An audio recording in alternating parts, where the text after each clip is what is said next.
Hello students. So last video में हमने देखे थे कुछ प्रैक्टिस क्वेश्चंस और इस वीडियो में भी हम कुछ प्रैक्टिस क्वेश्चंस देखने वाले हैं। तो जैसे मैंने पहला क्वेश्चन लिखा हुआ है, बहुत ही सिंपल क्वेश्चन है।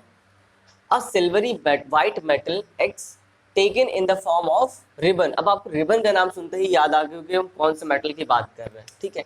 तो इस वर्ड को ध्यान देना है। When ignited Burns in air with dazzling white flame, ठीक है, डैजलिंग वाइट फ्लेम के साथ बर्न हो रहा है to form a white powder Y, ठीक है, जिससे कि जब वो बर्न हो जाता है तो व्हाइट पाउडर बन जाता है वाई, जिसे हम बोलेंगे when water is added to powder Y. और इस पाउडर वाई में अगर हम वाटर ऐड कर दें तो क्या हो जाता है, it dissolves partially to form another substance Z. तो अनदर सब्सटेंस जेड क्या होगा, ठीक है, ये भी हमें फाइंड करना। यहाँ पर इसी से क्वेश्चंस बने हैं। What could metal X be, what is powder Y, ठीक है, और with which substance metal X combines to form powder Y, write the substance Z। और हमें सारी केमिकल रिएक्शंस भी जो भी इन्वॉल्व है वो लिखनी है। तो सबसे पहले तो हम यहाँ पे मेटल की बात करते हैं कि वाइट सिल्वरी मेटल है, ठीक है, जिसको हम रिबन के फॉर्म, और आपकी बुक में एक रिबन वाला एक्सपेरिमेंट भी है, ठीक है, जहाँ पे मैग्नीशियम रिबन को बर्न करने की बात करते हैं। तो यहाँ पर सिंपल है, जो आपका मेटल है वो क्या है, मैग्नीशियम है, ठीक है। और इस मैग्नीशियम को जब हम बर्न करते हैं तो बर्न किससे, बर्न करने का क्या मतलब है, बर्न करने का मतलब है कि ऑक्सीजन से रिएक्ट कराना, ठीक है। तो बर्न करेंगे मतलब ऑक्सीजन से रिएक्ट कराएंगे तो क्या बन जाएगा, मेटल ऑक्सीजन से कंबाइन होके मेटल ऑक्साइड बनाता है, मैग्नीशियम ऑक्साइड, ठीक है, ये हो गया। अब इसके बाद यही हमारा जो आपका जो वाइट पाउडर है, ठीक है, ये आपका हो जाएगा, क्योंकि व्हाट कुड मेटल एक्स, तो ये आपका एक्स हो जाएगा, और जब ये कंबाइन हो जाएगा तो ये वाई बन जाएगा, ठीक है। ये बात समझ में आ गई, ये एक्स है और ये वाई है। अब बोला गया है कि when water is added to powder Y, ये वाइट पाउडर है, सॉरी जो भी ऐश बोल देते हैं, ठीक है, ये पाउडर के फॉर्म में ये आपका, ठीक है, रेसिड्यू बन गया। अब इस जो पाउडर है आपका वाई मतलब मैग्नीशियम ऑक्साइड, मैग्नीशियम ऑक्साइड को जब हम वाटर से ट्रीट करते हैं, बोला गया ना water is added to powder Y, powder Y में वाटर ऐड करना है मतलब H2O। तो मेटल ऑक्साइड जब वाटर से रिएक्ट करता है तो क्या बनाता है, हाइड्रोक्साइड बनाता है, ठीक है। तो यहाँ पे आ जाएगा MgOH होल ट्वाइस, जो कि पार्शियली डिजोल्व हो जाता है वाटर में, ठीक है, मैग्नीशियम हाइड्रोक्साइड। तो अब यहाँ पे सारे आंसर आप देख सकते हो कि what could metal X be, तो यहाँ पे आंसर हो जाएगा हमारा मैग्नीशियम। उसके बाद what is powder Y, Y क्या है, मैग्नीशियम ऑक्साइड MgO, ठीक है। उसके बाद with substance metal X combines to form powder Y, तो किससे कंबाइन करके, मैग्नीशियम किससे कंबाइन होकर मैग्नीशियम ऑक्साइड में कन्वर्ट हो रहा है, तो दैट इज ऑक्सीजन, ठीक है। उसके बाद right the substance Z, so what is Z, this is your Z, ये आपका जेड है, ठीक है, जो मैग्नीशियम हाइड्रोक्साइड है ये जेड है। सो जो सब्सटेंस है यहाँ पे हम लिख देंगे MgOH होल ट्वाइस, ठीक है, मैग्नीशियम हाइड्रोक्साइड आपका। और राइट द केमिकल रिएक्शन, तो रिएक्शन हमने लिख दी है, मैग्नीशियम ने ऑक्सीजन से रिएक्ट किया, मैग्नीशियम ऑक्साइड बनाया, और मैग्नीशियम ऑक्साइड ने जब वाटर से रिएक्ट किया तो मैग्नीशियम हाइड्रोक्साइड बनाया। अगर आप बैलेंस करना चाहो तो बैलेंस भी कर सकते हो, यहाँ पर 2MgO हो जाएगा और मैग्नीशियम हाइड्रोक्साइड यहाँ पर, तो ये रिएक्शन पहले से ही बैलेंस है, ठीक है। सो इस तरीके से हम इस क्वेश्चन को कर सकते हैं। अब हम देखते हैं next question. So next question हमारे पास है, the metal M reacts vigorously with water. अब ऐसी कौन से मेटल है जो विगोरसली रिएक्ट करती है वाटर से, बहुत सारी मेटल्स हैं जो वाटर से रिएक्ट करती हैं, बट विगोरसली कौन रिएक्ट करता है, जैसे सोडियम हो गया, पोटेशियम हो गया, इस तरीके की मेटल, लिथियम हो गया, ठीक है, with water to form a solution S and a gas G। और वैसे भी आपको पता है कि जब भी कोई मेटल वाटर से रिएक्ट, इसीलिए मैंने आपसे बोला था कि जब इन क्वेश्चंस को हम करते हैं तो हमें सारी केमिकल प्रॉपर्टीज पता होनी चाहिए, फिजिकल प्रॉपर्टीज और केमिकल प्रॉपर्टीज, ठीक है, एलिमेंट्स की भी, कंपाउंड्स की भी, सबकी पता होनी चाहिए। तो यहाँ पर अब मेटल जब M, जो भी मेटल M है वाटर से रिएक्ट करेगा तो क्या बनाएगा, सॉल्यूशन S बनाएगा और एक गैस लिबरेट करेगा। और वो गैस कौन सी होती थी, याद करिए, हाइड्रोजन गैस होती थी। The solution S turns red litmus to blue whereas gas G। अब इनके बारे में हिंट भी दे रखी है कि अब आप सोचो कि जो S है वो रेड लिटमस को ब्लू में कन्वर्ट कर देता है। तो अगर रेड लिटमस को ब्लू में कन्वर्ट कर रहा है, इसका मतलब वो कैसा सॉल्यूशन होगा, बेसिक एल्कलाइन होगा। वेयर एज गैस G, अब गैस G के बारे में क्या हिंट दे रखी है, which is lighter than air, सबको पता हाइड्रोजन बहुत हल्की गैस होती है।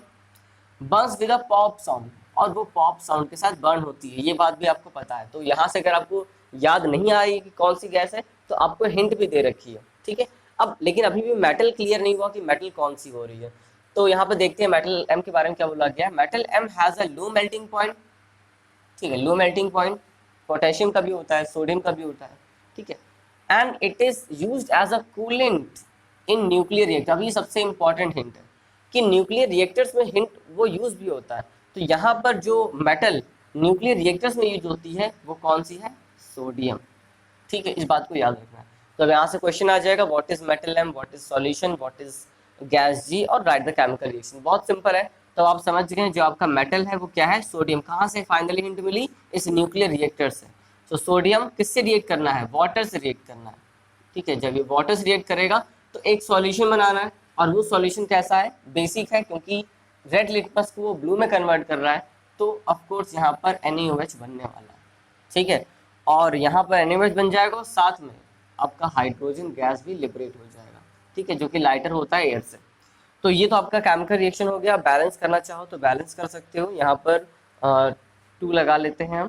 यहाँ पर मेटल तो बैलेंस है, और ऑक्सीजन एक यहाँ पर है, हाइड्रोजन यहाँ पर है, ठीक है। तो हम ऐसा करते हैं, यहाँ पर 2 लगा लेते हैं, और यहाँ पर 2 लगा लेते हैं, यहाँ पर 2 लगा लेते हैं, ठीक है। अब आपका बैलेंस हो गया रिएक्शन, ठीक है। 2 सोडियम हो जाएंगे, 2 ऑक्सीजन और हाइड्रोजन 4, ठीक है। फाइनली बैलेंस रिएक्शन हो गया आपका। और आप सारी चीजें बोल सकते हो। ये आपका मेटल एम है, ठीक है।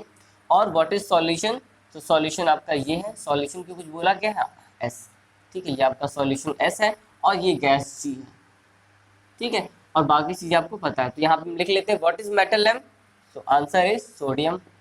What is solution, so solution is NaOH। और आप NaOH को जानते हो कि NaOH क्या होता है, बेस होता है, ठीक है। ये एक्वस सॉल्यूशन होगा।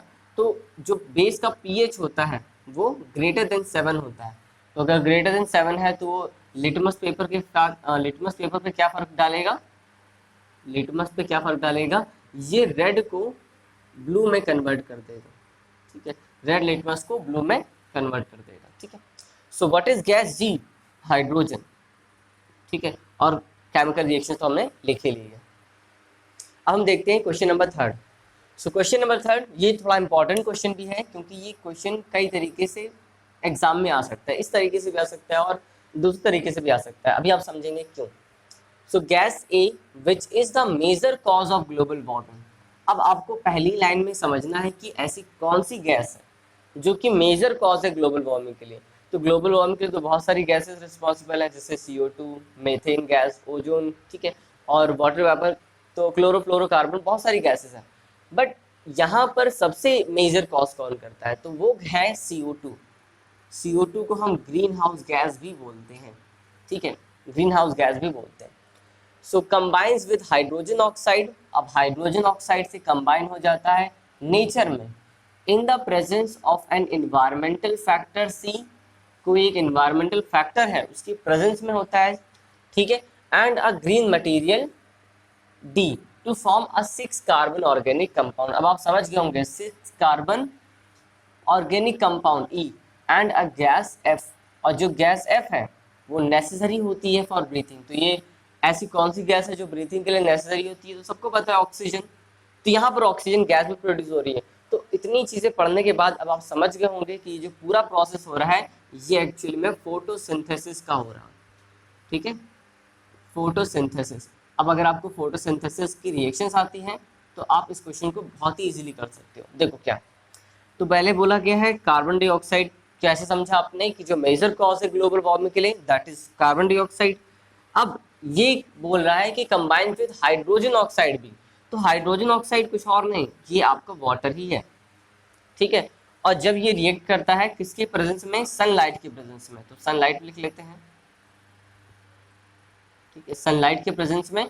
और सनलाइट के प्रेजेंस में और क्या होना चाहिए, क्लोरोफिल, ठीक है। जो ग्रीन मटेरियल होता है वो क्या है, क्लोरोफिल। क्लोरोफिल तो क्या बनाता है, आपका ग्लूकोज बनता है, C6H12O6। यही है 6 मेंबर, जो 6 कार्बन ऑर्गेनिक कंपाउंड है, ये ग्लूकोज ही है, ठीक है। इसे लिख भी लेते हैं हम, ग्लूकोज। ग्लूकोज का फॉर्मेशन करता है और ऑक्सीजन गैस लिबरेट करता है, ठीक है। ये फोटोसिंथेसिस की रिएक्शन होती है। इसे बैलेंस करना चाहे तो 6 यहाँ पर लगा लेते हैं, 6 यहाँ पर लगा लेते हैं और 6 यहाँ पर लगा लेते हैं। अब देख सकते हैं आप, अब ये रिएक्शन आपकी बैलेंस होगी। ठीक है, अब यहाँ पर एक एक करके बता देते हैं। सो गैस ए, ये आपकी गैस ए है और ये हाइड्रोजन ऑक्साइड ये बी है। ठीक है, इन the presence of N environmental factor, जो सनलाइट है इसे हम सी बोल रहे हैं, और डी को हम क्या बोल रहे हैं, ग्रीन मटेरियल, ये क्लोरोफिल को हम डी बोल रहे हैं, और जो 6 मेंबर्ड कार्बन है, ठीक है, ये वाला, इसे हम बोल रहे हैं ई। ठीक है, और एफ कौन है, ये जो आपका गैस है ये एफ है। ठीक है, तो अब सारे आंसर देते हैं। व्हाट इज गैस ए, तो गैस ए आपका कहाँ है, जी CO2। उसके बाद what is common name of B, अब बी का कॉमन नेम क्या है, यहाँ पे तो हाइड्रोजन ऑक्साइड बोला है, तो क्या हो जाएगा, वाटर, वाटर लिख लेते हैं। ठीक है, वाटर। उसके बाद what is C and D, तो सी आपका क्या है, सनलाइट। ठीक है, कहाँ पे लिख दो, यहाँ पे लिख देता हूँ सनलाइट, एंड डी क्या है, डी आपका क्लोरोफिल, क्लोरोफिल। ठीक है, तो बाकी ई और एफ अगर पूछा जाता तो भी आप बता सकते थे, ग्लूकोज और आपका ऑक्सीजन। ठीक है, हम देखते हैं question number 4। So question number 4 says a red brown metal X forms a salt XSO4। तो पहली लाइन में आपको समझ जाना चाहिए कि रेड ब्राउन मेटल X मतलब रेड ब्राउन मेटल कौन सी होती है, कॉपर। ठीक है, फॉर्म्स, जो फॉर्म करता है, क्या फॉर्म करता है, फॉर्म अ सॉल्ट XSO4, और कॉपर का सल्फेट कैसा बनेगा, CuSO4। ठीक है, व्हेन हाइड्रोजन सल्फाइड, अब यहाँ पे क्लियरली बोला गया हाइड्रोजन सल्फाइड गैस, तो हाइड्रोजन सल्फाइड का आपको फॉर्मूला पता होना चाहिए, क्या होता है, H2S। Gas is pass through an aqueous solution of XSO4। ठीक है, जो भी आपका मेटल सॉल्ट है उसको अपने एक्वस फॉर्म में लिया है। Then a black precipitate, then a black precipitate of XS, तो ये XS क्या है, जो भी मेटल है आपका उसका सल्फाइड है, metal sulphide is formed along with sulphuric acid, और यहाँ पे सल्फ्यूरिक एसिड मतलब H2SO4। तो अब आपको बताना है, यहाँ पे आंसर देने हैं। What could the salt XSO4 be, what is the colour of salt XSO4, name the black precipitate और राइट द केमिकल रिएक्शन। ठीक है, अब हम देखते हैं। तो यहाँ पे इतना समझ चुके होंगे आप कि जो मेटल है यहाँ पे कॉपर है, और उसी के सल्फेट को लिया गया है, कॉपर सल्फेट, और कैसा लिया गया है, एक्वस फॉर्म में। और एक्वस फॉर्म में ये कैसा होता है, ब्लू कलर का होता है। ठीक है, वैसे भी इसके क्रिस्टल्स ब्लू कलर के होते हैं। तो ये कॉपर सल्फेट हो गया। ठीक है, हाइड्रेटेड सॉल्ट होता है, मतलब 5 ये होता है इसका रियल फॉर्मूला। ठीक है, बट एक्वस फॉर्म में तो हम इसको लिखने की कोई रिक्वायरमेंट होगी नहीं। ठीक है, तो ये आपका CuSO4 है। अब क्या करना है हमें, इससे हाइड्रोजन सल्फाइड गैस, क्योंकि क्लियरली बोला गया hydrogen sulphide gas is pass through an aqueous solution of XSO4, इस सॉल्यूशन से हाइड्रोजन सल्फाइड मतलब H2S गैस पास होती है। तो यहाँ पर क्या होगा, यहाँ पर होगा आपका डबल डिस्प्लेसमेंट रिएक्शन और प्रेसिपिटेशन का फॉर्मेशन होगा। और साथ में इसमें बोला गया है कि एक तो आपका XS बनेगा, जो भी X है मतलब Cu, ठीक है, और S क्या है यहाँ सल्फाइड, तो CuS बन गया कॉपर सल्फाइड, और साथ में अलॉन्ग विद हाइड्रोजन सल्फाइड या सल्फ्यूरिक एसिड। ठीक है, मतलब सॉरी हाइड्रोजन सल्फाइड नहीं, हाइड्रोजन सल्फेट होगा इसका, या सल्फ्यूरिक एसिड बोलते हैं, सल्फ्यूरिक एसिड भी बन रहा है। ठीक है, और इस रिएक्शन, ये कैसी रिएक्शन है, डबल डिस्प्लेसमेंट रिएक्शन है। तो यहाँ पर हम सारे आंसर दे सकते हैं। What could the salt XSO4, तो अब आप आंसर दे सकते हो CuSO4, ये आपका पहला सॉल्ट हो गया। What is the colour of salt XSO, तो यहाँ पर जैसे कॉपर सल्फेट है तो आपको पता है ब्लू होता है, जैसे अगर आयरन सल्फेट होता तो वो ग्रीन होता, तो यहाँ पर आप सिंपली ब्लू लिख सकते हो, ब्लू कलर होगा। ये होता ही है, आपको लर्न रखना है। ठीक है, इसमें कोई ट्रिक नहीं है या कोई तरीका नहीं है समझने का, ये आपको, ये जो फैक्ट है इसके आपको लर्न ही करने पड़ेंगे। So name the black precipitate, ये है आपका ब्लैक पीपीटी, ये आपका ब्लैक पीपीटी है। ठीक है, तो क्या हो जाएगा, नेम द ब्लैक पीपीटी, यहाँ पे CuS, ठीक है, copper sulphide. Right the chemical reaction, तो रिएक्शन भी हमने लिख ली है। अब चेक कर लेते हैं एक बार ये बैलेंस है या नहीं है। तो कॉपर एक है, यहाँ पर सल्फाइड हाँ यहाँ पर ठीक है, सल्फर भी आपके यहाँ पर 2 हो जाएंगे, यहाँ पर भी 2 सल्फर हो जाएंगे, ऑक्सीजन 4, यहाँ पर भी ऑक्सीजन 4, हाइड्रोजन 2। ठीक है, सब कुछ बैलेंस है। ठीक है, तो इस तरीके से ये क्वेश्चन हमारा यहाँ पर ऐसे हो सकता है। अब हम देखते हैं हमारा लास्ट क्वेश्चन आज का। कभी कभी ऐसा भी हो सकता है कि आपको क्वेश्चन में हिंट थोड़ी कम दे रखी हो, फिर भी आप उस क्वेश्चन को अप्रोच कैसे कर सकते हो उसको देखते हैं। तो यहाँ पर बोला गया है when a strip of red brown metal Y, sorry red brown metal X. तो रेड ब्राउन मेटल की हम बार बार बात करते हैं तो जनरली कॉपर को आपको कंसीडर करना है, ठीक है, वो मोस्ट ऑफ द टाइम वो कॉपर ही होगा। Is placed in a colourless salt solution YnO3। YnO3 एक सॉल्ट है जिसमें X को हमने प्लेस किया है। देन मेटल Y, जो यहाँ पर मेटल Y है क्योंकि मेटल सॉल्ट है ये, तो मेटल Y जो है वो फ्री हो जाता है। इसका मतलब क्या है, ये एक सिंगल डिस्प्लेसमेंट रिएक्शन है। अब आप समझ रहे होंगे कि मेटल को हमने किसी सॉल्ट में डाला तो दूसरा वाला मेटल डिस्प्लेस हो गया, तो ये वाला मेटल इससे ज़्यादा रिएक्टिव होना चाहिए। ये बात भी आपको हिंट में पता चल गई। Metal Y is set free and blue colour salt solution XnO3। अब सिंपल सी बात है, अगर X ने Y को डिस्प्लेस कर दिया है तो अब जो फॉर्मूला बनेगा क्या बनेगा, XnO3 होल ट्वाइस, ठीक है। Is formed the liberated metal, जो मेटल लिबरेट हुई है। अब मेटल Y के बारे में कुछ हिंट नहीं मिल पा रही, उसको समझने की कोशिश करते हैं। तो जो मेटल लिबरेट हुई है, the liberated metal Y forms a shining white deposit on the strip, ठीक है, ऑफ मेटल X। और वो वाइट शाइन के फॉर्म में, मतलब जो आपका जो मेटल है आपने प्लेस किया है उसमें वाइट शाइन के फॉर्म में डिपॉजिट हो जाता है।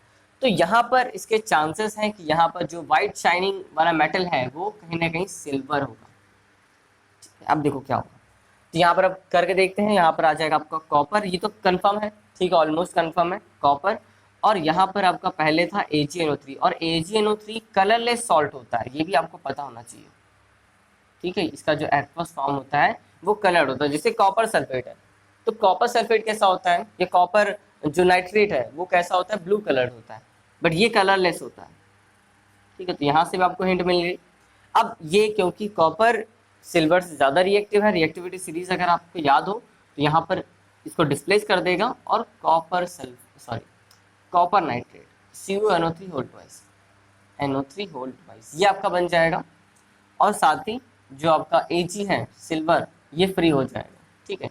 तो ये सॉलिड के फॉर्म में डिपॉजिट हो जाएगा, जो भी आपका स्ट्रिप होगा कॉपर का, ठीक है, यहाँ पे डिपॉजिट हो जाएगा, ठीक है। आपको सिल्वर कलर का इस पर डिपॉजिट आपको दिखाई पड़ेगा, ठीक है। तो ये आपका मेटल है सॉलिड फॉर्म में। तो अब आप देख सकते हो ये आपका X है, जो मेटल X है, ये क्या है आपका YnO3, ठीक है। तो Y कौन है, बेसिकली Y कौन है आपका Ag, ठीक है, ये Y है, यहाँ पे बोल दे ये Y, ठीक है, ये क्या है YnO3, ठीक है। और कॉपर नाइट्रेट तो हमने X नाइट्रेट बोला है, तो ये XnO3 हो जाएगा, ठीक है। अब आप समझ गए होंगे ये कौन सा रिएक्शन है, सिंगल डिस्प्लेसमेंट रिएक्शन है, बैलेंस भी रिएक्शन। अब देख लेते हैं आंसर अपने। What is metal X, so metal X आपका कॉपर हो जाएगा, ठीक है। नेम द सॉल्ट YnO3, अब YnO3 कौन है यहाँ पर AgNO3, ठीक है, तो इसको मैं हटा दूँ, तो ये क्या है AgNO3।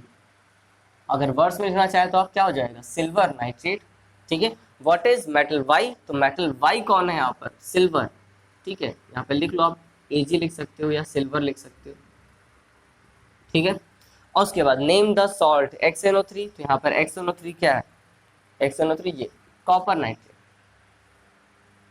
ठीक है, कॉपर नाइट्रेट। और ये कैसा होगा, ब्लू सॉल्यूशन होगा, ब्लू एक्वस सॉल्यूशन, ठीक है। तो ये आपका XnO3 क्या हो जाएगा, कॉपर नाइट्रेट। ओके, सो आज की वीडियो में बस इतना ही, और यहीं से हमारा ये चैप्टर कंप्लीटली फिनिश होता है।